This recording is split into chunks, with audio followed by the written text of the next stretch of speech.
तो आपको समझना है सामाजिक विकास का सिद्धांत। तो कई सिलेबस में इसको यहां से स्टार्ट किया गया होगा, विकास की चुनौतियां।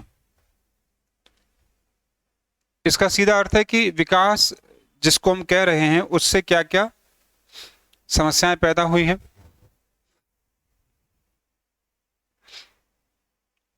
तो ये सब क्या है, इसको समझने से पहले आप ये समझ लीजिए कि विकास कहते किसे हैं। ठीक है।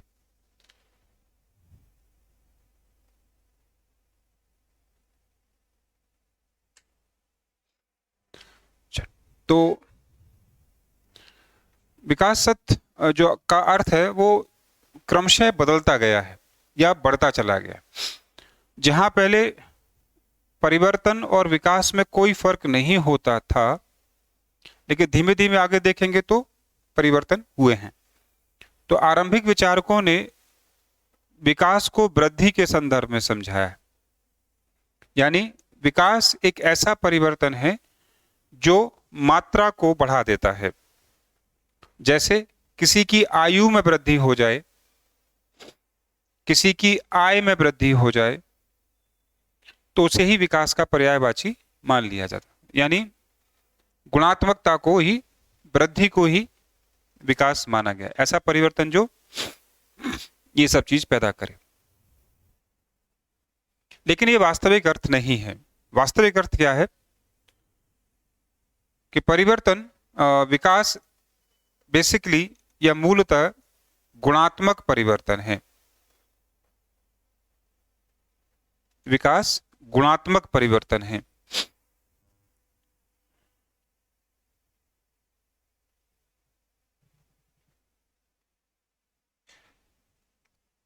जिसमें वृद्धि या गणना छुपी हुई होती है।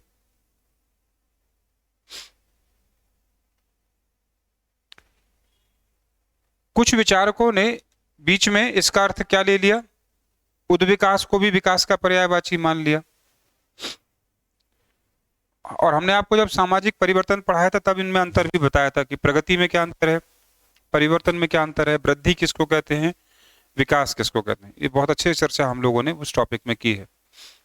लेकिन तब विकास पर बहुत डिटेल में बात नहीं हो पाई थी, इसलिए क्योंकि हमें एक अलग टॉपिक के रूप में उसको तैयार करना था। तो आप क्या करें, इन सारे परिवर्तनों को, कुछ लोग मानते हैं कि विकास को पहले केवल आर्थिक संदर्भ में देखा गया, ये भी चलता रहा। कई लगभग 1950-60 तक क्या माना गया कि जिसकी आय बढ़ रही है उसका विकास हो रहा है।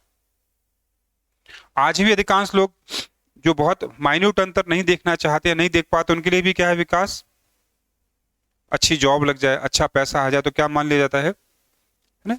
तो विकास अच्छे का पर्यायवाची मान लिया गया। अच्छे का पर्यायवाची भौतिकतावादी समाजों में क्या है कि आपके पास कितने भौतिक उपकरण हैं और वो किससे प्राप्त होंगे, अच्छी आय से प्राप्त होंगे। तो अच्छी इनकम, अच्छा रोजगार ही माना जाता था।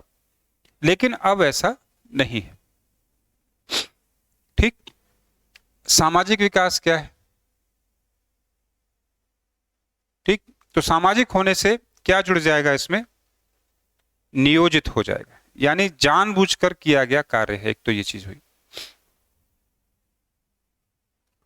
ठीक। और ऐसा नहीं है कि सब बंद हो गया हो, आज भी गुणात्मक परिवर्तन में आय भी शामिल है, लेकिन अब केवल केवल आय नहीं है।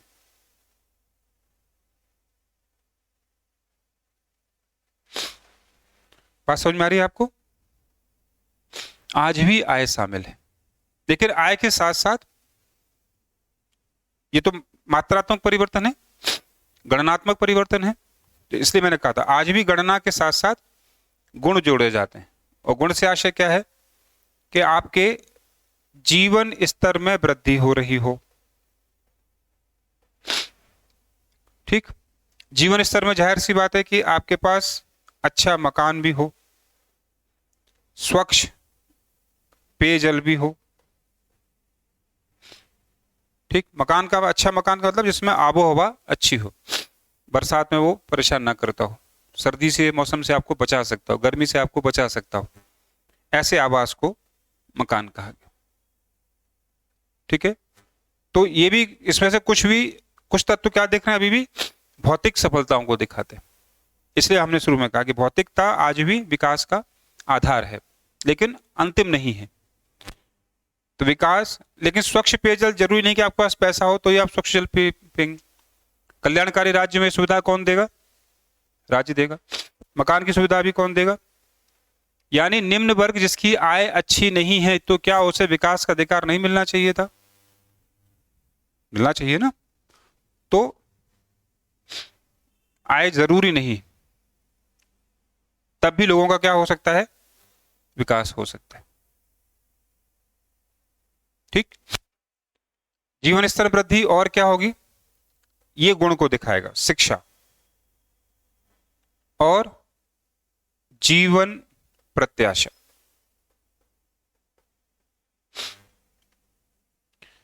ठीक है, और विकास क्या है? आपके जीवन दृष्टि में परिवर्तन हो, दृष्टिकोण में भी परिवर्तन होना चाहिए। दृष्टि का मतलब कल्याणकारी भाव आपके साथ होना चाहिए। क्लियर है?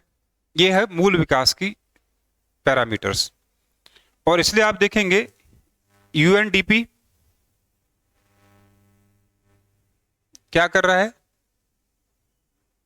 ऐसे ही इसको मापता भी है, यूनाइटेड नेशन डेवलपमेंट प्रोग्राम। और क्या जारी करता है? मानव विकास सूचकांक। विकास कहा गया है ना, उसमें आय भी है, प्रत्याशा भी है, शिक्षा भी है, स्वास्थ्य भी है, और उसमें बहुत सारी चीजें क्या क्या हैं। महिलाओं को कितना अधिकार मिला हुआ है, महिलाओं की कितनी भागीदारी है, ये भी देखने को मिलता है। मृत्यु दर और जन्म दर, बच्चों की मृत्यु दर कितनी है, महिलाओं की मातृत्व मृत्यु दर कितनी है। क्लियर है? सब चीज शामिल की जाती है। मूल बात देखिए, जब मैंने कहा कि आज भी विकास के लिए आधार क्या चाहिए? आय चाहिए। क्योंकि ये सारी सुविधाएं अगर आप जुटाते हैं तो क्या खर्च करना पड़ेगा? आय खर्च करनी ही पड़ेगी। लेकिन इसका अर्थ बिल्कुल नहीं है कि जिसके पास आय नहीं है क्या वो उन्हें प्राप्त नहीं कर सकता, खुद की आय ना हो तो। ठीक है, तब भी मानव विकास की गारंटी है कि बिना आय के भी वो उन्हें प्राप्त कर सकता है। लेकिन समस्या है कि निरंतरता संभव नहीं होगी। या सब ऐसा मान लेंगे कि हम तो किस पर निर्भर हैं? राज्य पर निर्भर, तो राज्य कहां से लाएगा फिर? ठीक है, इसलिए आधार होते हुए भी मतलब ये सब जरूरी है एक तरफ, और ये उनका आधार है। यही विकास नहीं है, इससे विकास होता है। लेकिन ये भी गारंटी नहीं देता, क्योंकि आप देखिए गुण कहां से आएगा? जब तक इसका समान बंटवारा नहीं होगा। क्या संभव है? अगर आय का केंद्रीकरण हो रहा है तो क्या सबका विकास हो सकता है? नहीं हो सकता। तो विकास में आय से ज्यादा आय की समान बंटवारे पर बल दिया जाता है। तो आय स्रोत तो हो सकती है, उत्पादन स्रोत तो हो सकता है, लेकिन विकास की शर्त नहीं हो सकता। शर्त तो ये होगा, इससे गुणात्मकता पैदा होगी, इससे बराबरी पैदा होगी। क्योंकि अगर बराबर ये सब लाना है, सबको देना है, तो फिर क्या करना पड़ेगा? सबकी भूमिका सुनिश्चित तो करनी ही पड़ेगी उसमें। तो सबकी सुनिश्चित भूमिका आपको बंटवारा जरूरी है। ठीक है, ये तो विकास के पैमाने हुए। अब सामाजिक विकास की परिभाषा क्या है, क्या डेफिनेशन हो सकती है? तो विकास संस्थात्मक नियोजित या नियोजित संस्थात्मक परिवर्तन की प्रक्रिया है। नियोजित संस्थात्मक परिवर्तन, यानी सामाजिक विकास की 3 शर्तें हैं। विकास जब भी होगा, परिणाम में क्या दिखाई देगा? परिवर्तन। ये तय है। भाई आप लोग अगर जॉब प्राप्त कर लेते हैं तो क्या माना जाएगा कि आप विकास को अब आप गेन करने के लिए तैयार हैं। तो आपके जीवन में क्या आएगा? परिवर्तन आएगा। दृष्टिकोण में भी तो परिवर्तन आना चाहिए ना, तो दृष्टिकोण में परिवर्तन भी आएगा। खैर, फिर आई संस्थात्मकता। संस्था का मतलब यहाँ क्या है? मनमाना नहीं हो सकता, नियम आधारित होना चाहिए। जब भी कोई चीज संस्थात्मक आए तो मान लीजिए कि वो क्या है, क्योंकि समाज शास्त्रों में संस्था का आशय क्या है? नियम और कार्य प्रणालियों का समूह ही तो कहा जा रहा है ना। अब बात करते हैं नियोजन की। और नियोजन कैसे होता है? जानबूझकर। यानी वृद्धि तो प्राकृतिक होती है, लेकिन विकास सामाजिक होता है, मानवीय होता है। प्रकृति विकास नहीं करती, प्रकृति तो केवल ग्रोथ कराती है, और मनुष्य उस ग्रोथ को अपने हिसाब से, अपनी जरूरतों के हिसाब से क्या करता है? मैनेज करता है। इसलिए विकास सामाजिक और मानवीय प्रक्रिया है, जबकि वृद्धि स्वतः होती, प्राकृतिक होती है। जैसे किसी की आयु बढ़ रही है तो आप हस्तक्षेप कर सकते हैं, बढ़ने से रोक सकते हैं? नहीं रोक सकते, वो प्राकृतिक नियम है, ऑटोमेटिकली बढ़ेगी। अगर दोनों में फर्क करना है तो ये फर्क यहां जरूरी होगा। ठीक है, ठीक है। तो विकास एक संस्थात्मक नियोजित परिवर्तन है जो मानवीय आवश्यकताओं तथा आकांक्षाओं, जो मानवीय आवश्यकताओं और आकांक्षाओं तथा सामाजिक नीतियों और कार्यक्रमों, सामाजिक नीतियों और कार्यक्रमों के बीच सामंजस्य स्थापित करता है।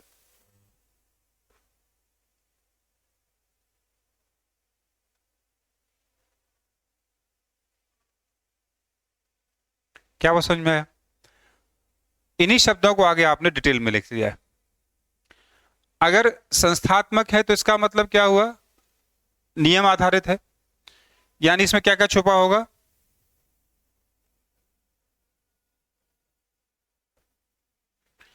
दो शब्द बहुत जरूरी हैं, आवश्यकता भी छुपी होगी और आकांक्षाएं भी छुपी होंगी। आवश्यकता तो मूलभूत ही हो सकती है ना, लेकिन आकांक्षाएं मूलभूत शायद होती और उससे ऊपर भी होती।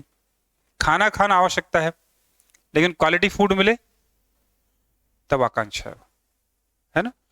तो इसलिए कहा कि बिना इसके, बिना ग्रोथ के, वृद्धि के क्या नहीं हो सकता? आप विकास प्राप्त नहीं कर सकते। ठीक, तो दोनों को दिखाता है, आवश्यकताओं को भी दिखाता है विकास और आकांक्षाओं को भी दिखाता है। आकांक्षा समाज सम्मत होंगी ना, या समाज विरोधी होंगी? सामाजिक का मतलब है कि समाज सम्मत है, वो एक दो की बात। इसलिए सामाजिक विकास कोई व्यक्तिगत प्रक्रिया नहीं है। कैसी प्रक्रिया है? जब सामाजिक कह दिया तो अपने आप ही पूरा समाज उसमें समाहित है। तो किस किस का सुमेल है? आवश्यकताओं, आकांक्षाओं प्लस नियोजन शब्द का प्रयोग किया था आपने भी। तो किसका नियोजन है? नीति का और कार्यक्रमों का। भाई इसी को तो नियोजन कहते हैं। अपनी नीति बना ली और उसके प्राप्ति के लिए कार्यक्रम बना लिए। नियोजन क्या है? अपनी उद्देश्यों, नीति के अनुसार प्लस संसाधनों का असेसमेंट, संसाधनों का मूल्यांकन कर लिया आप, और उसकी प्राप्ति के लिए फिर आप प्रयास कर रहे हैं। इन दोनों को भी आप मिला देंगे तो नियोजन कहलाएगा।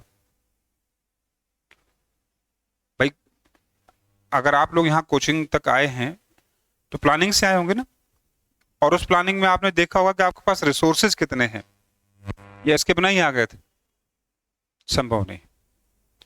नियोजन देखा होगा, समय देखा होगा कितना दे सकते हैं, पैसा देखा होगा कितना दे सकते हैं, क्या हम घर से छोड़ सकते हैं, अपने परिवार को छोड़ सकते हैं, सारी चीजें आपने असेसमेंट की होंगी, तब जाकर आप यहाँ पहुंचे होंगे। और नीति में क्या छुपा था? आपको अपना पद प्राप्त करना है। ठीक है, तो नियोजन अचानक से बना हुआ प्लान नहीं है। बिना संसाधनों की समीक्षा किए हुए आप अगर नियोजन करते हैं तो वो प्लानिंग फेल हो जाएगी। ठीक है, ये है विकास, सामाजिक विकास की परिभाषा, और ये है उसके पैमाने। अब ये कैसे प्राप्त हो, इसको लेकर पूरी दुनिया में विवाद रहा है। आपको भी उन विवादों को देखना पड़ेगा। क्लियर है बात? चलिए तो इसको हटा दें यहां से।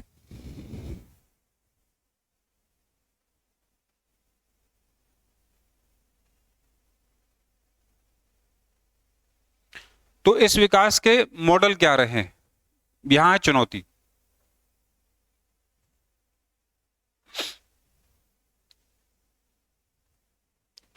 तो आप विकास के 3 मॉडल लिखेंगे। मुख्यतः 2 मॉडल हैं,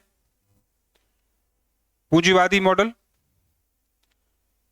और उसके विरोध में साम्यवादी या समाजवादी मॉडल, कैपिटलिस्ट, कम्युनिस्ट और सोशलिस्ट मॉडल। और तीसरा मॉडल आप लिखेंगे यहां पर, तीसरा, चौथा, पांचवा, समावेशी मॉडल, समावेशी धारणीय विकास का मॉडल, सस्टेनेबल डेवलपमेंट। समावेशी माने इंक्लूसिव, इंक्लूसिव, और धारणीय माने सस्टेनेबल डेवलपमेंट।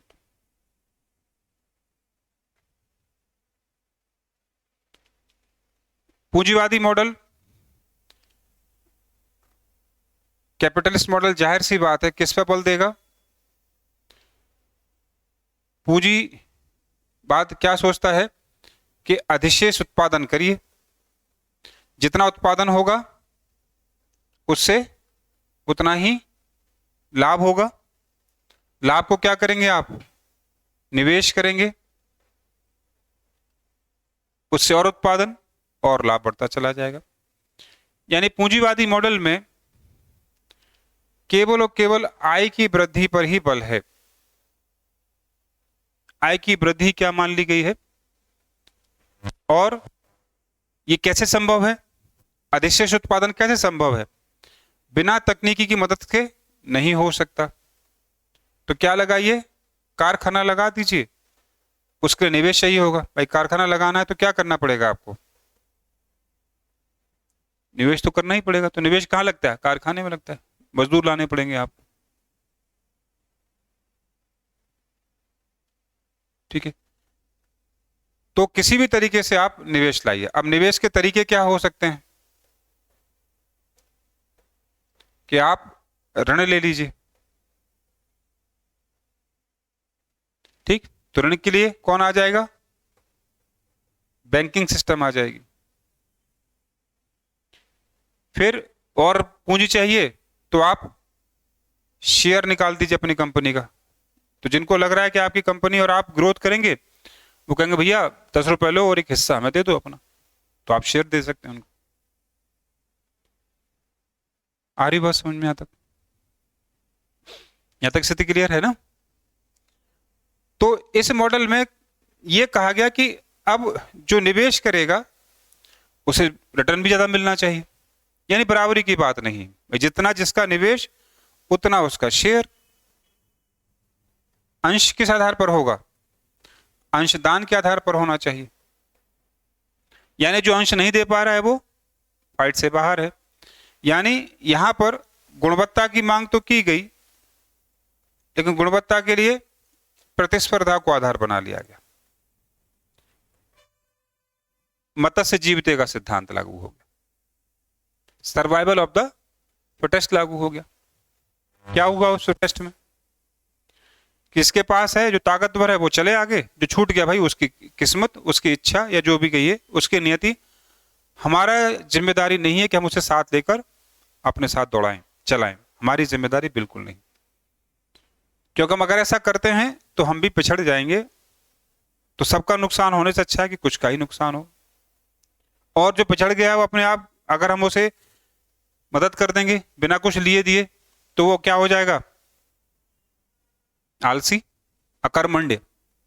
जैसे हमें भारतीय ग्रामीण व्यवस्था में सामान्यतः देखने को मिलता है कि 4 भाई हैं, 5 हैं, तो छोटा वाला जनरली कुछ नहीं करने के मूड में रहता है, क्योंकि बाकी 4 उसको मैनेज कर लेते हैं। कहता तो फिर मुझे क्या करने की जरूरत है जब 4 कर ही रहे हैं। तो अंततः करता है, लेकिन मानसिकता उसकी है कि कुछ ना करना पड़े तो ज्यादा अच्छा है। तो वो जो जिसके लिए आप कर रहे हैं, जो कुछ नहीं करेगा, वो आपके भी उत्पादन को कंज्यूम कर रहा है, बेकार कर रहा है आपको। तो इसलिए यहां गला काट प्रतिस्पर्धा पर बल होगा, ठीक है। यहां तक भी चलो ठीक था। बात समझ में आ रही थी? यानी यहाँ समान बंटवारा नहीं होगा, और समान बंटवारा नहीं है तो विकास फिर संभव नहीं है। वर्तमान विकास तो संभव, ये मॉडल वर्तमान विकास के जो अभी आपने शर्तें लिखी हैं, जिसमें क्या कहा था, सब कुछ ठीक है, लेकिन लास्ट में पैरामीटर क्या लगेगा? समान बंटवारा सबके पास होना चाहिए, तो विकास कहलाएगा। आज की शर्त है, विकास वही है जो इतना करे और लेकिन वो सबके लिए उपलब्ध हो। अगर कुछ के लिए हो रहा है तो फिर वो सामाजिक विकास नहीं, व्यक्तिगत विकास हो सकता है। ठीक है, यहां तक माना गया तब भी ठीक है। लोगों को मोटिवेशन मिलेगा कि चलो ज्यादा से ज्यादा काम करेंगे, ज्यादा से ज्यादा उत्पादन करेंगे, ज्यादा से ज्यादा लाभ कमाएंगे, खाएंगे। लेकिन गड़बड़ी हुई कि जहां ये विकसित हुआ, उनके पास पूंजी तो है, लेकिन उनके पास क्या नहीं है? कच्चा माल नहीं है। और इतना उत्पादन कर लिया है कि कंज्यूम करने के लिए कच्चे माल की कमी और बाजार की कमी। अगर बाजार की कमी है तो कंज्यूम नहीं होगा, कंज्यूम नहीं होगा तो जो आपने उत्पादन किया वो फेंकना पड़ेगा, फेंकेंगे तो लाभ खत्म और मशीन बंद, कारखाना बंद, पूरी प्रगति रुक जाएगी, पूरा ग्रोथ खत्म हो जाएगा। तो एनी हाउ क्या करना है? बाजार ढूंढना ही पड़ेगा। अब बाजार ढूंढेंगे तो फिर उनके लिए क्या चाहिए? रॉ मटेरियल भी चाहिए होगा। कहां से लाएं साहब? जो उनके टापू पर नहीं है। क्योंकि ये सब सबसे पहले कहां हुआ? पश्चिम यूरोप में हुआ। तो ये मॉडल सबसे पहले कहां लागू हुआ? कैसे लागू हुआ? औद्योगिक क्रांति के माध्यम से लागू हुआ। औद्योगिक क्रांति का लाभ लेते हुए ये व्यवस्था लागू हुई, उदारवाद के नाम पर लागू हुई कि सबको उदार होना चाहिए। राज्य ने भी समर्थन कर दिया इस व्यवस्था का। ठीक, लेकिन जहां से आप कच्चा माल ला रहे थे और जहां आप जाके बेच रहे थे लाभ, तो कच्चा माल सस्ते में मिलना चाहिए, तभी तो लाभ होगा आपको। और जब आप सस्ता माल इंग्लैंड लाएं, मैनचेस्टर में कपड़ा बनाएं और उसे क्या करें, फिर जाकर कलकत्ता के, बॉम्बे के, मद्रास के बाजार में बेचें, तो जब बेचें तो वहां भी आपकी लागत कम होगी, तभी तो सेल होगा। लागत कम होने पर तो बाजार आपको एक्सेप्ट करेगा। तो क्या किया आपने? उन पर कब्जा कर लिया। अंग्रेज भारत पर कब्जा करने के लिए नहीं आए, कभी भी उनका मूड में ही नहीं था कि हमें भारत में रहना है, कब्जा करना। भारत पर कब्जा इसलिए किया गया क्योंकि उनके आर्थिक हित क्या रहे? बचे रहें, सुरक्षित रहें। ठीक, ड्यूटी ना देनी पड़े। एक कच्चा माल लेंगे तो राज्य को टैक्स देना पड़ेगा ना, और जब फायदा कमाएंगे तब भी टैक्स देना पड़ेगा। क्या चाहते हैं? दोनों से मुक्ति हो जाए। तो बंगाल को जीता, फिर अवध और मुगल एम्परर को जीता, फिर टीपू को जीता, फिर मराठों को, फिर सिखों को, और धीमे धीमे पूरा भारत कब्जे में है। उन्हें नहीं पता था कि इस कब्जे से एक चीज और मिलेगी, और वो था निवेश। क्योंकि जहां कब्जा किया वहां से क्या मिलने लगा था? रेवेन्यू। रेवेन्यू मिल रहा है ना। यहां तक 1757 से पहले तक अंग्रेज इंग्लैंड से सोना ला रहे हैं और चांदी ला रहे हैं, भारत को उससे लाभ हो रहा था।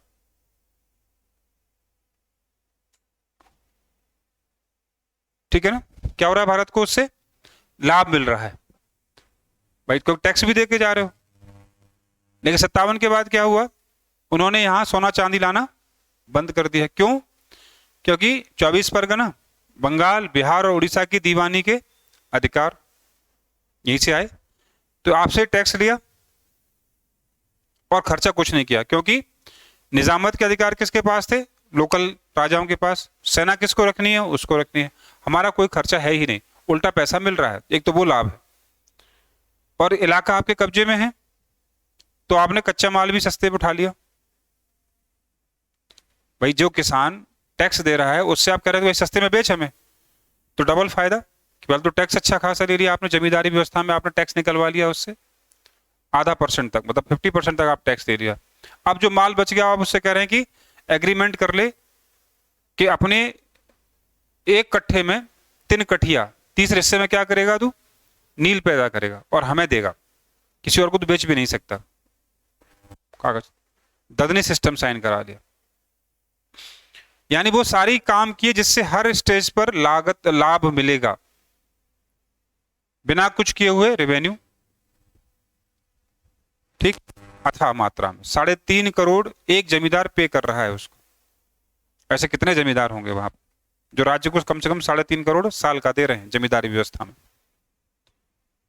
3 करोड़ 43 लाख का कलेक्शन था एक जमींदार से कम, अधिकतम 13 करोड़ तक दिखाई देता है, और बिना कुछ किए हुए। कौन ला के दे रहा है?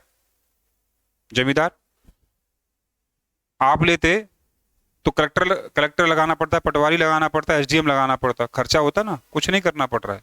सिंपल कब्जा करो जमीन पर, उससे जमीन बेच दो, ऑक्शन लगा दो, जमींदार खरीद लेगा, और आप कहेंगे भैया इतना टैक्स पहले एडवांस में दे के जा। आई बात समझ में? वहां लाभ, बाजार पर कब्जा किया, सस्ता माल खरीदा, वहां से कहां ले गए? मैनचेस्टर ले गए, कपड़ा बनाया सस्ता, ठीक, और जब आए तो टैक्स नहीं लगा आप पर, क्योंकि सरकार तो आपकी चल रही है। स्थानीय जो उत्पादक है उसका माल कैसा है? अब महंगा है, वैसे भी महंगा है क्योंकि वो हाथ से पैदा कर रहा है, छोटी मोटी दस्तकारी से पैदा कर रहा है, तो उसकी लागत कैसी होगी? ज्यादा होगी। मशीन से बल्क में बना है तो वैसे भी क्या है, और ड्यूरेबिलिटी भी होगी, क्योंकि जो चीज हाथ से सिलेंगे उसमें वो मजबूती नहीं आ पाएगी जो मजबूती मशीन से आएगी। तो ड्यूरेबल भी है, सस्ता भी है। यहां भी लाभ। कहां भेज दीजिए? इंग्लैंड भेज दीजिए। ये विकास का उस समय का पूंजीवादी मॉडल है, जिसने इनको ऐसे क्षेत्रों को क्या बनाया, जो ये आपको दे रहे हैं सब चीजें, जिससे आपको लाभ कमाने, जिससे आपको पूंजी बढ़ानी है, उनको आप कहते थे उपनिवेश। तो पूंजीवाद को बनाए रखने के लिए, पूंजीवाद ने अपने आप को बनाए रखने के लिए दो बहनों को पैदा किया, उपनिवेशवाद को और साम्राज्यवाद। कब्जा किया तो साम्राज्यवाद, और जिस पर्पज से किया, वो जिस जगह को कब्जे में लिया, वो दोनों का लाभ इंग्लैंड को मिल रहा था। तो आज इंग्लैंड भी मानता है और दुनिया मानती है कि इंग्लैंड अगर औद्योगिक क्रांति का अगुआ बना, फाउंडर बना, तो पैसा हमारा लगा था उसमें। इंग्लैंड के पास तो पैसा था ही नहीं। उनकी औद्योगिक क्रांति हमारे निवेश का परिणाम थी, जो निवेश वो यहां से लाभ के रूप में ले गए हैं बिना कुछ किए हुए। तो भारत की सोने की चिड़िया के पंख निकालते गए, और सोना कहां जाता चला गया? तो जॉन सुलिवन कहता है इंग्लैंड की अर्थव्यवस्था कैसे काम कर रही है? स्पंज की तरह। स्पंज समझते हैं ना? सोखता। गंगा के किनारे का सोना यानी कलकत्ता से व्यापार करते हैं ये सब, और कहां जाकर निचोड़ देते हैं? थेम्स में, यानी थेम्स में निचोड़ देते हैं। ये था उस कहने का मतलब। तो वहां निवेश बढ़ रहा है, पैसा ही बढ़ रहा है, वो पैसा कहां लगा रहे हैं? और फैक्ट्री लगा रहा है। उस फैक्ट्री से जो उत्पादन हो रहा है वो भारत में नहीं आ रहा है, अब वो ब्राजील जा रहा है, अमेरिका जा रहा है, वहां से और लाभ कमा रहे हैं। ठीक, अब आप बोलिए। बिल्कुल ठीक। इससे दोनों जुड़वा बहन है पूंजीवाद के। पूंजीवाद स्टार्टिंग में तभी चल सकता था जब आप ये दोनों काम करते। जमीन कब्जे में ले ली, उपनिवेशवाद। वहां की सरकार कब्जे में ले ली या खुद की सरकार बना डाली, ये साम्राज्यवाद। 1858 के बाद भारत की रानी कौन थी? विक्टोरिया थी ना? विधिवत रूप से घोषित कर दिया कि इंग्लैंड अब ब्रिटिश साम्राज्य का हिस्सा है। ये था साम्राज्य, इंपीरियलिज्म। इससे पहले कंपनी ने कभी नहीं कहा कि हम भारत के मालिक। क्राउन ने कहा कि अब इंग्लैंड की साम्राज्ञी भारत की साम्राज्ञी है। ठीक, और इस बात को जस्टिफाई करने के लिए ही लॉर्ड लिटन क्या ले आया? शाही उपाधि अधिनियम। और किसको दिया सबसे पहले? विक्टोरिया को। केसरे हिंद दे दिया कि भैया हम आपको अपनी रानी स्वीकार कर रहे हैं। एनीवे, आगे बात समझ में। इस मॉडल में समस्याएं हैं। किसको समस्या है? उस समय के और आज के अविकसित और विकासशील देशों को। ये सब देश क्या बन गए? इनके लिए केवल सप्लायर और मार्केट। लाभ किसको मिल रहा था? इंग्लैंड को। हम केवल उनके लिए सप्लायर और कंज्यूमर हैं और कुछ नहीं। पैसा हम सेविंग नहीं कर सकते थे। आई बात समझ में? तो ये विकास का पूंजीवादी मॉडल जिसकी आलोचना हुई है। अब उस आलोचना को करने वाले लोगों के नाम आपको पूछे जाएंगे। तो मॉडल से क्वेश्चन तो कम बनते हैं, मॉडल की आलोचना से प्रश्न ज्यादा हैं। वो तथ्यात्मक प्रश्न है तो उनको एक बार देख लीजिए। और हाँ, बाद में ये विचारक ये भी कहेंगे और आप भी समझेंगे कि इस व्यवस्था को इस ढंग से लागू किया गया कि जो विकासशील देश थे या विकसित थे, उन्होंने माना कि इंग्लैंड इतना शानदार है, इतना ग्लोरीफाई है, क्या हम ऐसे नहीं हो सकते? तो सबने इंग्लैंड के मॉडल को कॉपी करने की कोशिश की। तो इंग्लैंड ने कहा या पश्चिम ने कहा कि अगर आप भी हमारे जैसा बनना चाहते हो, क्योंकि आपको हमारे जैसा बनना चाहिए, क्योंकि हम सर्वश्रेष्ठ हैं। जो शिक्षा वो दे रहे हैं राम मोहन राय को, अंग्रेजी शिक्षा, तो राम मोहन राय भी क्या कह रहे हैं कि अंग्रेजी शिक्षा अच्छी है, भारत को आधुनिक होना है, विकसित होना है, तो क्या चाहिए? अंग्रेजी शिक्षा पढ़िए। गलत भी नहीं थे, काफी हद तक ठीक थे, क्योंकि विकास बराबर पश्चिम का मॉडल, ये मान लिया गया। उससे विकास का मतलब ही क्या है? पश्चिमी बोलिए, पश्चिमी खाइए, पश्चिमी पहनिए, पश्चिम की सोचिए। आप क्या हैं? आज भी अंग्रेजी अच्छी भाषा है, डोमिनेंस की भाषा है। क्यों है? क्योंकि अंग्रेज अच्छे हैं। हमें कोई अंग्रेज अगर मिल जाता है तो हम उसमें कोई बुराई नहीं खोजते, हम उसे आइडियल मान लेते हैं, प्रभु लाइट मानते हैं उसे। ये हमारी मानसिकता है।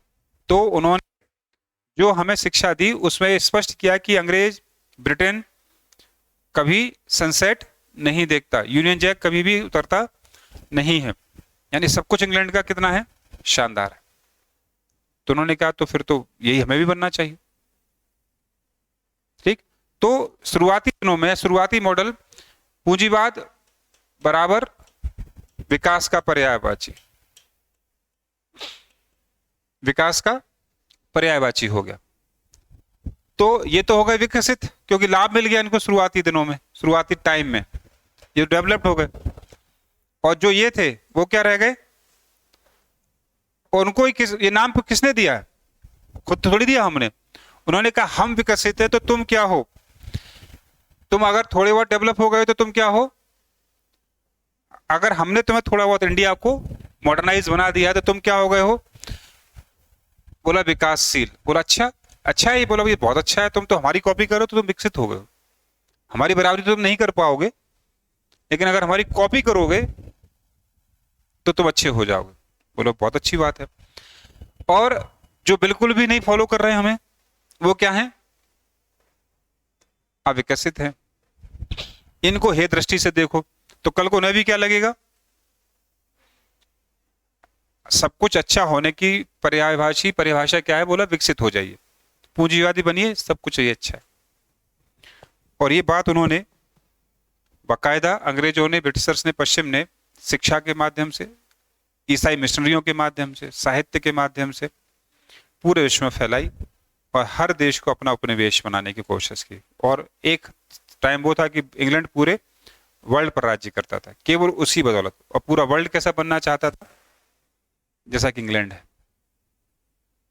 तो देखिए विकास का मॉडल कितना इफेक्टिव रहा होगा वो उस दौर में, कि विकास की शर्त ही वो मॉडल है। पूंजीवादी ही मॉडल, पूंजीवादी ही विकास है। अगर आप पूंजीवादी नहीं है तो आप विकास कर ही नहीं सकते। लेकिन अगर पर्दे के पीछे देखें तो शोषण, उपनिवेशवाद, साम्राज्यवाद ये लेकर छोड़ गया। ये देश पहले आजाद थे, किसी पर निर्भर नहीं थे, तो ज्यादा खुश थे। भले ही विकसित नहीं थे लेकिन खुश थे। विकास की दौड़ में जब शामिल हो गए तो विकास तो मिला नहीं, क्योंकि आपने कॉपी मारा ना उसे। खुद का होता तो क्या करते? शामिल करते उसे अपने जीवनचर्या में। तो कॉपी मारा है तो बाहरी जीवन में तो आ जाएगा, आंतरिक में आएगा नहीं। और पूंजीवाद कहता है कि जब तक, वेबर ने क्या बोला था कि जब तक विचार नहीं बदलेगा, एथिक्स नहीं बदलेंगे, तब तक क्या नहीं होगा? आप पूंजीवादी हो ही नहीं सकते। होंगे तो बाहर ही हो जाएंगे। ड्रेस, कपड़े, खाना, पहनना, गाड़ी तक तो आप मान लेंगे क्या है? विकसित नहीं। वहां तक आप एंट्री कर देंगे, लेकिन जैसे ही मामला सोच बदलने का आएगा, नहीं होगा। आ रही बात समझ में?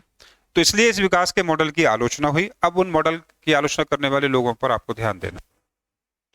तो दूसरी पार्ट में हमने ये तैयार किया है तीसरे पार्ट में अब उन थिंकर्स का नाम है जो ये आलोचना कर रहे हैं।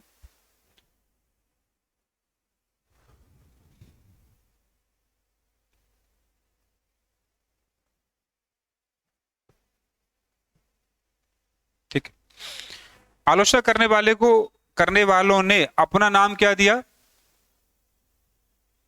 उन्होंने कहा कि हम जो कह रहे हैं उसे आप एक नाम दे दीजिए। बोला क्या नाम देना है?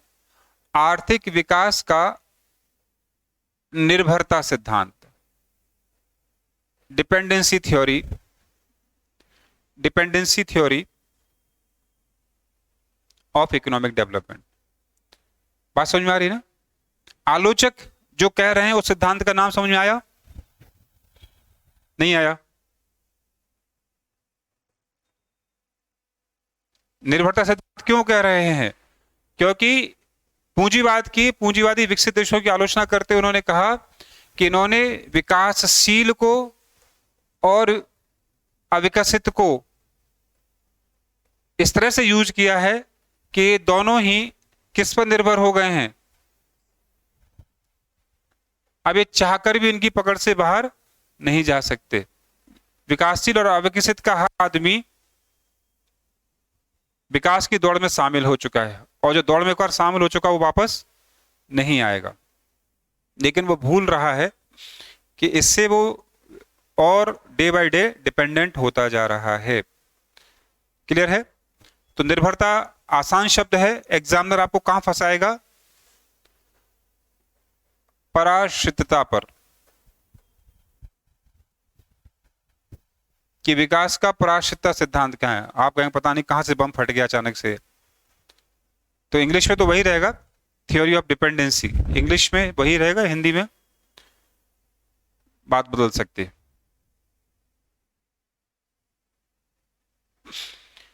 इसमें सबसे पहला आदमी था रॉल प्रेविश। इसने इस चीज को सबसे पहले समझा। तो कई लोगों ने, दादा भाई नौरोजी ने भी समझा, लेकिन उन्होंने कोई इस तरह से डॉक्ट्रिन स्टैब्लिश नहीं की। आपने अगर देखा हो, दादा भाई की नौरोजी कौन सी है? Poverty and un British rule in India. यही सब कुछ कहा, लेकिन उसमें एक सिद्धांत या अवधारणाओं का अभाव है। ये बात उन्होंने केवल भारत के संदर्भ में कही थी, ये इन लोगों ने पूरे विश्व के संदर्भ में लागू करने की। इसलिए पूरे विश्व का ऐसा हिसाब किताब चल रहा है, इसलिए ये क्या है? विश्व व्यवस्था सिद्धांत है, वर्ल्ड सिस्टम थ्योरी भी है। यानी कुछ विकसित देशों ने पूरे विश्व को अपने जैसा बनाने का प्रयास किया है, ये विश्व व्यवस्था सिद्धांत हुआ।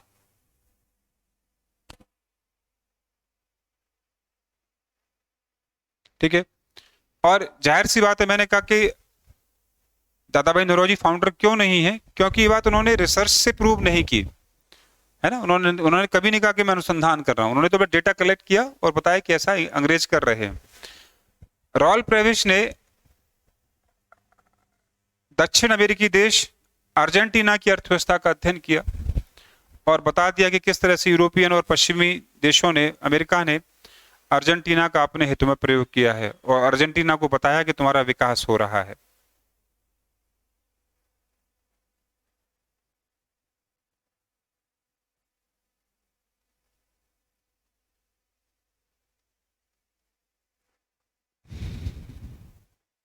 ठीक है, जैसा मैंने कहा, ये सब 60-70 के दशक में, यानी 1950 से स्टार्ट हो गया, द्वितीय विश्व युद्ध के बाद से ही।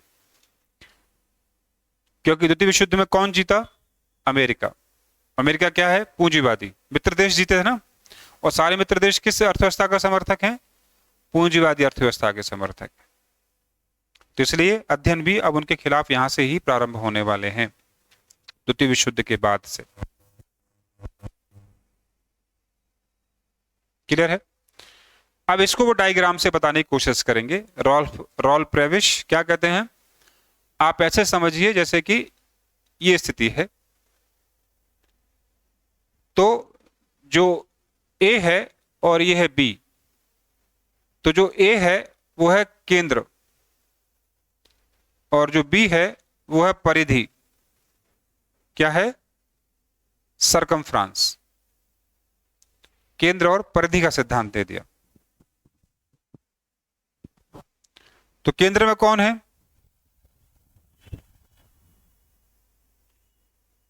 विकसित देश, पूंजीवादी देश, ठीक है, और सबको अपने ऊपर निर्भर बना ले रहे हैं।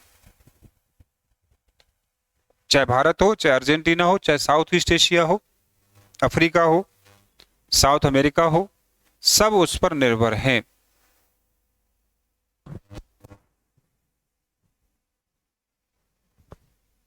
तो यहां से क्वेश्चन बनेगा, अब आप समझ के आंसर दे सकते हो कि निर्भरता सिद्धांत में या विश्व व्यवस्था सिद्धांत में बताइए कौन से देश ऐसे हैं जो कच्चे माल के निर्यातक हैं और विनिर्मित माल के आयातक हैं।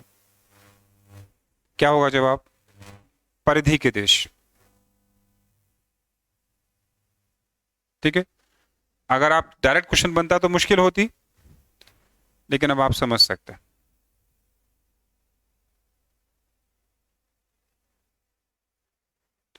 ठीक है, कच्चे माल के आयातक कौन है? केंद्र के देश कैसे हैं? विकसित माल के आयातक तो हैं, लेकिन मैन्युफैक्चर करके लाभ कमाते हैं।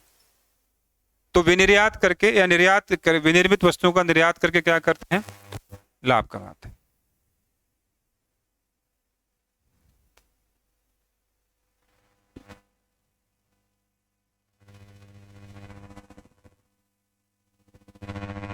आई बात समझ में? इसके बाद अगला नाम आपको लिखना होगा रॉल प्रेविश के बाद, A G Frank. A G Frank,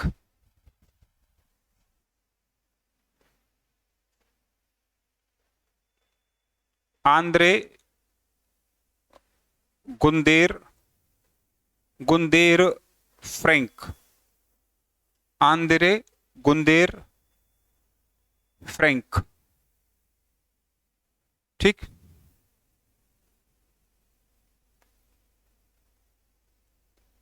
किताब का नाम लिखिए, पूछी गई है आपसे, reorient, orient, reorient dash global economy, global economy, reorient dash global economy.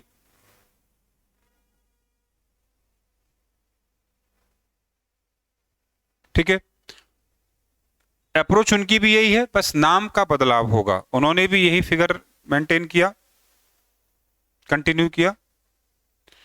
इनको कह दिया उपाश्रित सिद्धांत। तो पराश्रितता की जगह क्या आ जाएगा अब? उपाश्रितता का सिद्धांत। ये कई शब्द होंगे तो आप कंफ्यूज नहीं करना है। अगर उपाश्रितता पूछी जाएगी तो फ्रैंक की है, उपाश्रितता से इनको।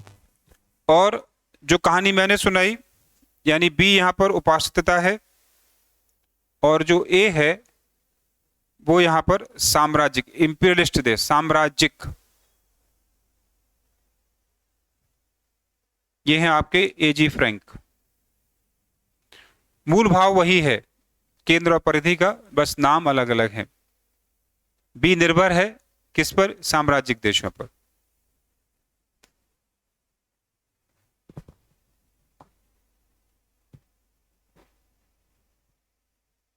ठीक है, याद रखना, चूंकि साम्राज्य शब्द का प्रयोग हो गया तो उपनिवेशवाद शब्द का प्रयोग भी कौन करेगा? फ्रैंक, ना कि प्रेविश। तो कुछ ना कुछ अंतर आपको दिखाना ही पड़ेगा, और अंतर है भी।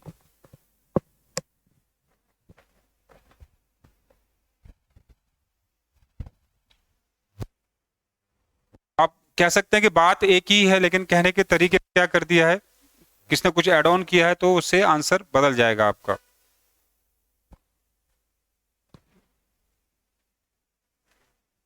ठीक है, उन्होंने जो अपाशित हैं इनको अविकसित नहीं कहा, उन्होंने इसे कहा कि ये क्या है? अल्प विकसित। ये शब्द प्रेविस का नहीं है, अल्प विकसित शब्द का, अंडर डेवलप कहा।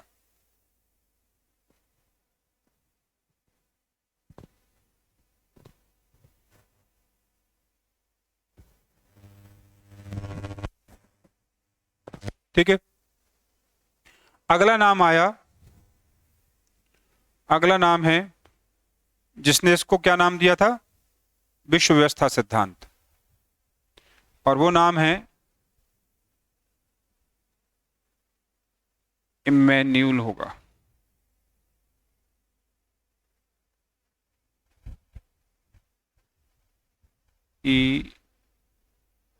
Emmanuel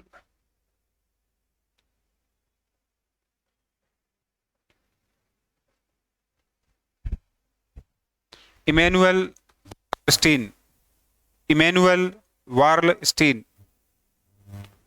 IUNALWALLERSTIN, Immanuel Wallerstein. इन्होंने नाम चेंज कर दिया, क्या कह दिया, विश्व व्यवस्था सिद्धांत। तो याद रखना, कंफ्यूजन में गड़बड़ मत कर देना, ठीक है। रॉल प्रवेश क्या नाम दे रहा है इसको, निर्भरता सिद्धांत, ठीक है। उपाश्रितता नाम कौन दे रहा है, फ्रैंक। विश्व व्यवस्था सिद्धांत कौन कह रहा है, बात एक ही है, बस डायमेंशन थोड़े से प्लस माइनस किए हैं। इन्होंने कुछ अलग किया और पूरे विश्व को समझाने का प्रयास किया, तो इसलिए इनके फिगर में थोड़ा सा अंतर आएगा।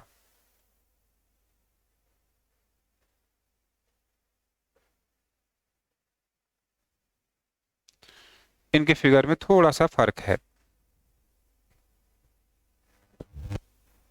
ठीक है। तो इसको तो वैसे वो ज्यादा यूज कर ही नहीं रहा, आप इन्हीं को रखिए। ये परिधि के देश हैं, ये सर्कमफ्रांस कंट्री, ठीक है। ये परिधि और केंद्र के बीच में इसलिए क्या हो गए, सेमी सर्कमफ्रांस, अर्ध परिधीय, अर्ध परिधीय।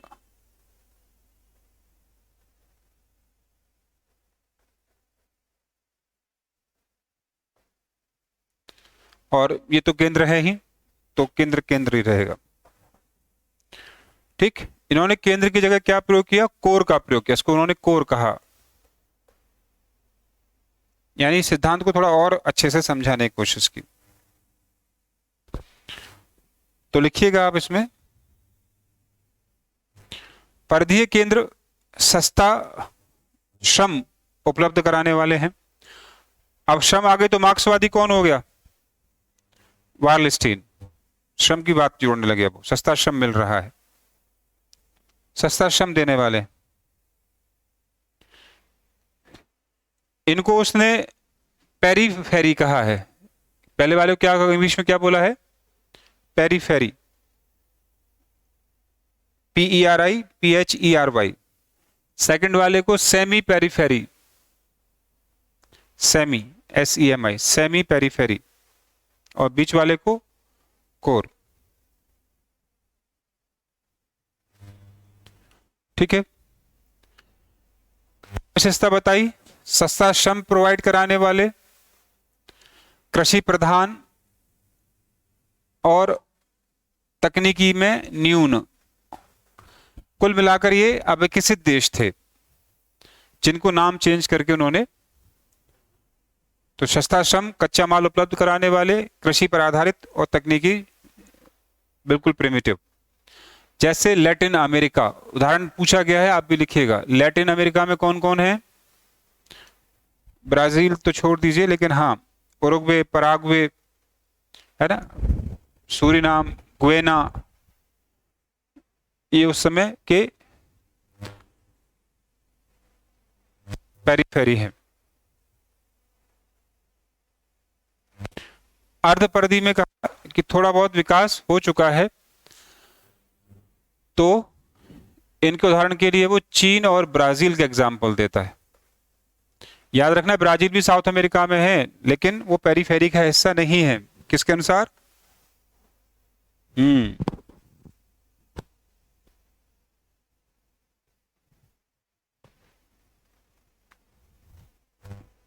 ठीक है। केंद्र हैं पश्चिम के विकसित देश, कोर में पश्चिम के विकसित देश शामिल हैं।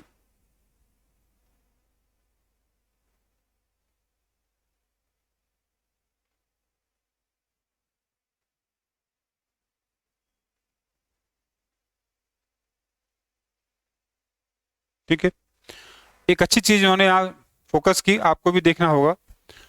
चूंकि ये कृषि प्रधान है, इसका मतलब भूमि केंद्र में कहां होगी?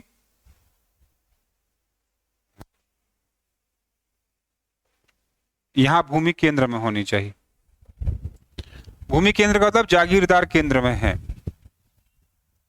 तो इनके खिलाफ भी सिंपैथेटिक नहीं है, सिंपैथी नहीं रख रहा है उस सबके साथ, क्योंकि यहां भी दो वर्ग बने हुए हैं, एक सामंत और एक जागीर है, जिसने सस्ता श्रम कमाकर उससे लाभ कमाया, और उसने ऐसा करके किसको लाभ पहुंचाया? कोर वाले को लाभ पहुंचा। भारत की व्यवस्था सबसे आइडियल एग्जांपल है। जमींदारों ने अपने लोगों से कमाया और अत्यधिक कमाया, कुछ हिस्सा बचाकर किसको दे दिया? मध्यस्थ वर्ग, यानी बिना उत्पादन किए हुए लाभ ही लाभ कमा रहा है दोनों तरफ से।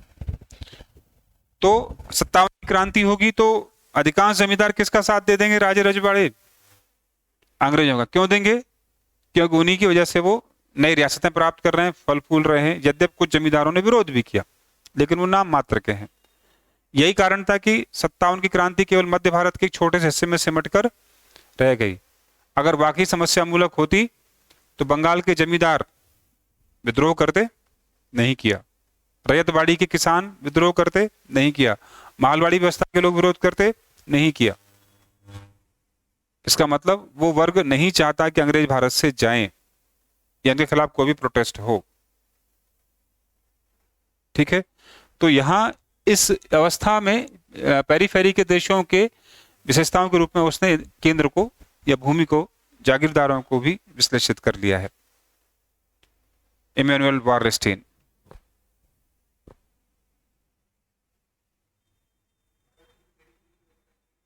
भारत को उन्होंने कहीं रखा नहीं, भारत चर्चा में नहीं है।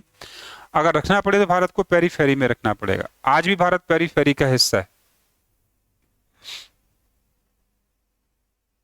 क्योंकि हम तकनीकी रूप से विकसित तो हैं, लेकिन तकनीकी हमारे यहाँ प्रयोग नहीं हो रही, समस्या है हमारे पास ये। आज भी तकनीकी का प्रयोग पंजाब, हरियाणा और यूपी के किसान या दक्षिण भारत के कुछ ही किसान उठा पा रहे हैं। जो सुदूरवर्ती ग्राम क्षेत्र में जो किसान है, उसे आज भी ट्रैक्टर के लिए मुश्किल है, लोन नहीं मिलता। कार के लिए लोन आप 6% में ले आएंगे, ट्रैक्टर पर मिलेगा तो 11 से 12% का मिलेगा, मुश्किल है उसके लिए। कार वाले को कोई भी दे देगा, लेकिन ट्रैक्टर वाले को जमीन होने के बावजूद भी कोई नहीं देगा, बैंक टालेगी उसको, नहीं देना है। ठीक है, चलिए लास्ट लिखिए। इस पूरी व्यवस्था से 3 प्रकार के देश निर्मित हुए, जो आप अर्थव्यवस्था में पढ़ते हैं। एक दो बार प्रश्न बना है तो अर्थव्यवस्था का प्रश्न, लेकिन चूंकि विकास की बात चल रही है इसलिए आप इसको लिख सकते हैं। पहला है, प्रथम विश्व के देश कौन कौन से हैं? प्रथम विश्व क्या है? प्रथम विश्व में कौन कौन से देश सम्मिलित होते हैं?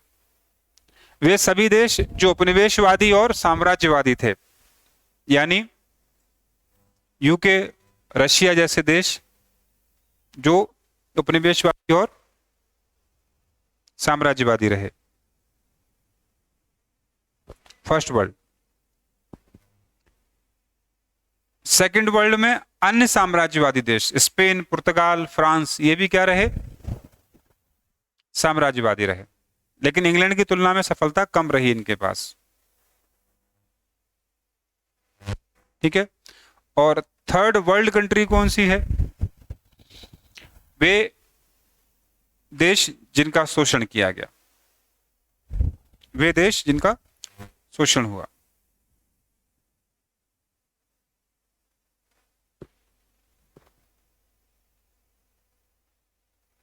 ठीक है, इसमें से नई दुनिया कौन सी है? इसमें से नई दुनिया कौन सी है आपके अनुसार? बताओ। हाँ जी, अमेरिका, जब इंग्लैंड ने अमेरिका की खोज की या पुर्तगाल ने, कोलंबस ने खोज की, तो उनके लिए नई दुनिया थी, क्योंकि उससे पहले अमेरिका का इतिहास किसी के पास नहीं था। भारत का था, अफ्रीका का था, लेकिन अमेरिका का इतिहास किसी के पास नहीं था उससे पहले, क्योंकि अमेरिका को पार जाने के लिए अटलांटिक पार करना था, और अटलांटिक को आज भी छोटे नाव से पार करना आसान नहीं होगा। ठीक है, और कोई जमीन का रास्ता भी नहीं था। भारत की नॉलेज तो इसलिए थी ना, क्योंकि भारत तो आराम से भूमध्य सागर से टर्की आइए, ईरान, इराक होते हुए अफगानिस्तान पहुंच के आप भारत आ भी सकते थे, और भारत से तो चाइना जा सकते थे, है ना। लेकिन अमेरिका जाने के लिए तो एकदम पानी तय करना ही था आपको, तो इसलिए उनके लिए नई दुनिया, अमेरिका, यूरोप वालों के लिए नई दुनिया थी। ठीक है, चलिए, तो बाकी मॉडल इसके बाद और विकसित हुए, उनको देख लीजिए। ठीक है, यहां तक बाकी आपको पता है, क्योंकि समसामयिक है वो। अब इस पूंजीवादी मॉडल ने यह भी ध्यान नहीं दिया कि जिस तरह से प्रकृति का प्रयोग कर रहा है, तो प्रकृति का अर्थ होता है संतुलन, जो अपनी ही कृति फिर बना दे, प्रतिकृति कहते हैं ना, तो जो अपनी कृति को स्वयं तैयार कर सके, जो फिर से इसी चीज को प्रोड्यूस कर सके, उसे कहते हैं प्रकृति। ठीक, और प्रकृति प्रोड्यूस फिर से क्यों करती है? जिससे क्या बना रहे? संतुलन। तो अगर आप पृथ्वी को एक बीज देते हैं, तो उसके बदले में पूरा वो एक फल देती है, जिसमें कई सारे बीज फिर से होते हैं। ठीक, अगर वो आपको पानी देती है, तो बदले में फिर बर्फ के रूप में वापस लेकर फिर आपको पानी, पूरा साइकिल है, और वो किस चीज के लिए? संतुलन के लिए। ऐसे ही फूड चेन होती है, प्रकृति का हर हिस्सा, हर काम रिसाइकिल का काम है। प्रकृति अपने हर चीज को रिसाइकिल कर लेती है। आप बता दीजिए प्रकृति में ऐसी कौन सी चीज है जो उसने बनाई और रिसाइकिल ना होती हो ही नहीं सकता, क्योंकि दोबारा बनाने के लिए मैटर चाहिए ना, तो पहले वाले को रिसाइकिल तो करना ही पड़ेगा आपको। मनुष्य ने जिस संतुलन में छेड़छाड़ की, तो जाहिर सी बात है प्रकृति नाराज हुई और प्राकृतिक असंतुलन पैदा हुआ। उसी असंतुलन को आप आज क्या कहते हैं? प्रदूषण। भाई, प्रदूषण की परिभाषा जानते हैं क्या होती है? क्या होती है? किसे कहते हैं प्रदूषण? एग्जाम्पल मत देना, ध्वनि प्रदूषण, वायु प्रदूषण, तब एग्जाम्पल दे रहे हो। प्रदूषण शब्द का अर्थ क्या है?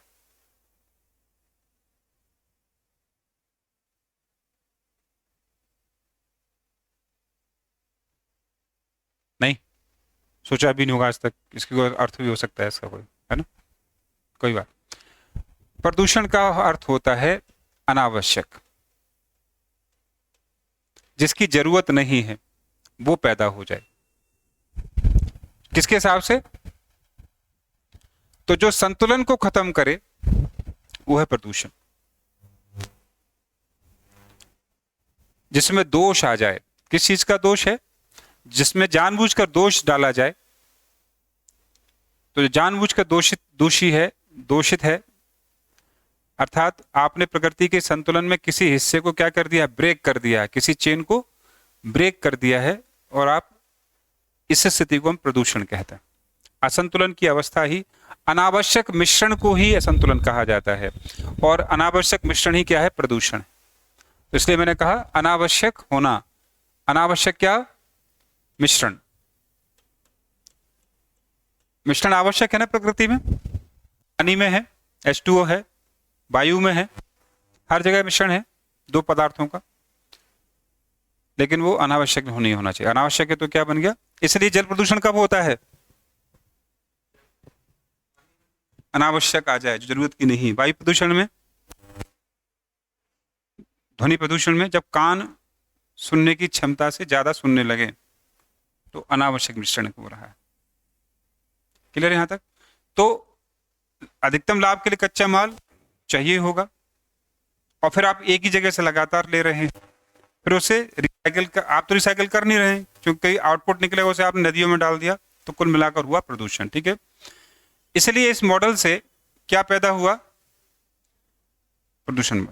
और उसको जब अंडरस्टैंड किया गया 1990 के दशक से, जब वो समझ में आने लगा, तब से धारणीय विकास की समस्या शुरू हो गई। कैसा विकास लेने से लगे हम लोग? ऐसा विकास, धारण मतलब स्वीकार किया जा सके, ऐसा विकास जो मनुष्य को स्वीकार्य हो, मनुष्य का था प्रकृति को स्वीकार्य हो। तो लोगों की आय बढ़ाइए, लोगों का मकान दीजिए, लोगों को खाना दीजिए, लेकिन कैसे? इस प्रकार से दीजिए कि अगली पीढ़ी के लिए भी उपलब्ध हो जाए। ऐसा ना हो कि वर्तमान पीढ़ी सब खा पी के बराबर कर दे। तो अगली पीढ़ी के लिए उपलब्धता बनी रहे, ये सोचकर आज विकास करें आप, इसको धारणीय विकास कहते हैं। तो भविष्योन्मुखी विकास है ये। अगर ऐसा नहीं किया गया तो हमारी नई पीढ़ी ऑक्सीजन का मास्क लगाकर पैदा होगी, और बहुत समय बचा नहीं है उसमें, और हमें बोलेगी कि हमारे पूर्वज नपुंसक थे, स्वार्थी थे, सारी हवा पी गए, सारा साफ पानी पी गए, हमें दे गए प्लास्टिक और गंदे नाले, ऑक्सीजन का मास्क। ठीक, तो आपको क्या याद करेंगे पितृपक्ष में? उल्टा गाली देंगे, जूते लगा के मारेंगे। मारना भी चाहिए ऐसे लोगों को, है ना, देखते ही जूते मारेंगे कि ये वो हैं जिनकी वजह से आज हमारी ये नौबत आ गई।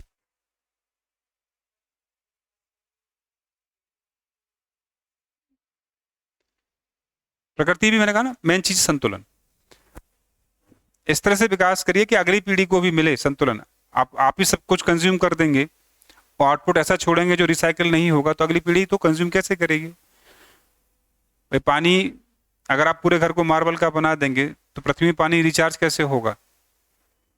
सोचिए पूरी पृथ्वी मार्बल से ढक दी जाए तो बरसात का पानी क्या होगा? फिर मुश्किल हो जाएगी। चलिए आपने मार्बल नहीं लगाई, पॉलिथीन डाल दी, क्या पॉलिथीन पानी को ट्रांसफर होने देगी नीचे की तरफ? क्या होगा? ठीक है ना। तो ये लोग, उन लोगों के लिए ज्यादा स्टेटमेंट जरूरी है जो सब्जी लेने जाते हैं ना, और हर आधी किलो के लिए 200 ग्राम के लिए भी अलग सब्जी ले पॉलिथीन मांगते, भैया पॉलिथीन दे दो एक्स्ट्रा। हर बात के लिए उन्हें पॉलिथीन चाहिए। घर से बैग ले जाने में इतनी समस्या है कि पूछिए मत। बैग भी ले जाएंगे तब भी पॉलिथीन लेकर आएंगे अलग से, क्योंकि घर जाके सब्जी अलग करनी पड़ती है, टाइम लगता है उसमें, मिर्ची धनिया अलग निकालने पड़ते, टाइम लग जा रहा है साहब को। इतने बिजी हैं कि टाइम ही नहीं है। अलग पॉलिथीन दे दो, क्या करेंगे उस पॉलिथीन को? लड़ेंगे उससे लेने के लिए और घर आके डस्टबिन में डालनी। तो पॉलिथीन के आग्रही लोगों के लिए सबसे ज्यादा चेतावनी कि अगली पीढ़ी को आप क्या दे के जा रहे हैं, सोच के चाहिए। तो अगर पॉलिथीन आप यूज कर रहे हैं तो आप सोचिए कि 20 साल बाद आपकी पीढ़ी को जमीन खोदेगी तो उसे पानी और अन्न नहीं मिलेगा, ये पॉलिथीन ही देंगे आप उसे। और आप देखिए पॉलिथीन अब अंटार्कटिका और आर्कटिक पे भी पहुंच गई है। इससे आप भयावहता का अनुमान लगा सकते हैं कि वो कितनी भयावह है ना। जिन समुद्रों में कोई आदमी नहीं जाता था, वहां की मछलियों के पेट में क्या मिल रही है? प्लास्टिक। हिंद महासागर में डाली होगी आपने, पहुंच गई अंटार्कटिका पर बहते बहते।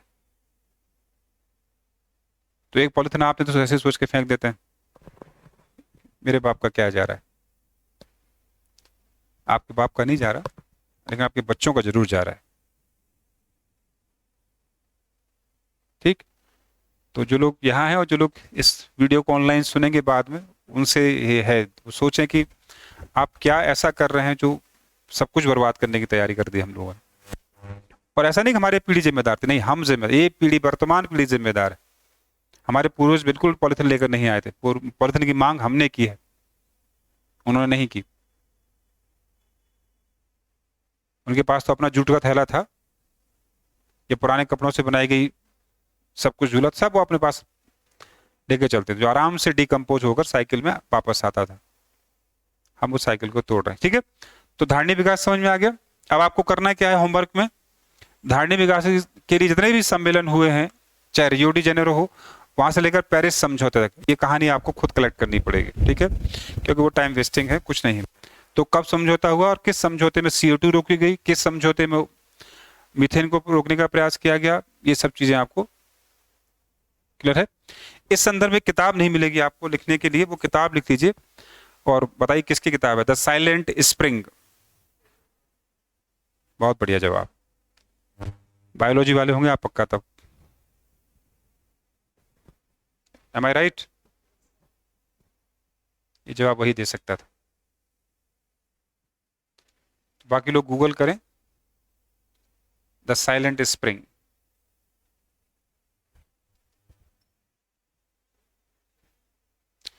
क्लियर है? चलिए अब आई बात प्लस किसकी है?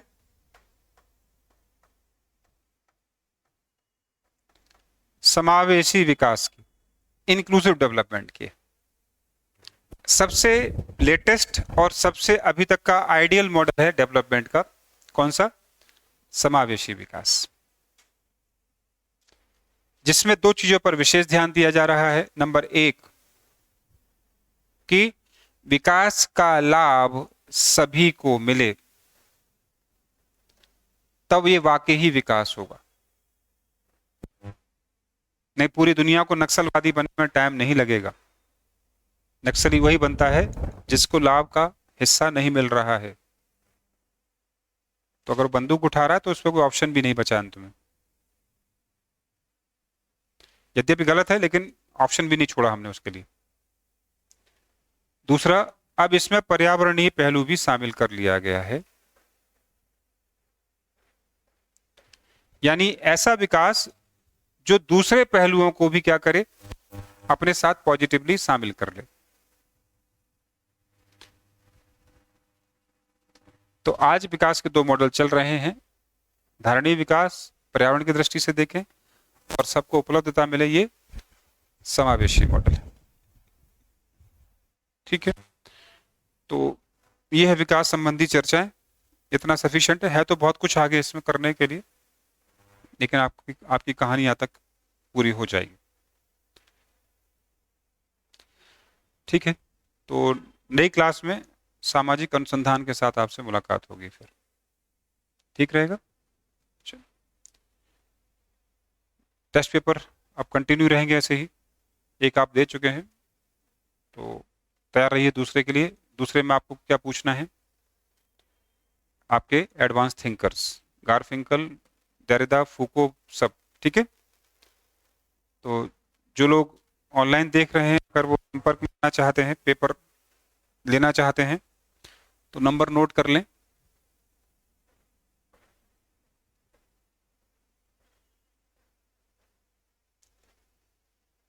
ठीक है, व्हाट्सएप करके आप लोग संपर्क में आए, आप भी पेपर का लाभ ले सकते हैं।